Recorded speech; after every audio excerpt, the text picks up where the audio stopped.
يوسف لا فض فوك أبد الأبد اليوم يومك لا توجو ìkẹ́ ayé ni ó jẹ́ o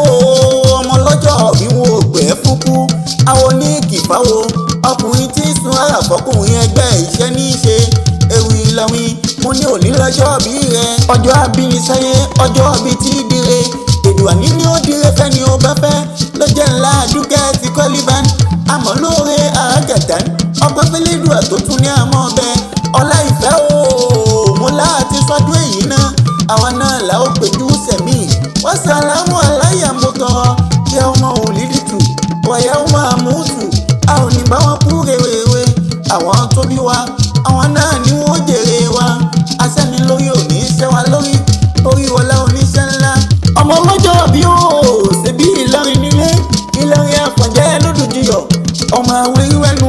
ìlú tó tóbi tí ò léegun ẹ̀sìn léegun létí wa ọkọ̀ lówó bẹ̀ Ìlọrin gèrè álímì sàólọ́tún àmọ́yọ̀ ló sì ní wọ́n ń rí bẹ́ẹ̀ òkè sóbí lọ́tún òkè súná ló sì ẹni àfọ̀njá bákan nílọrin wọn kì í kéré kékeré inú wa àfárá ọlọ́lá ń bẹ nú wa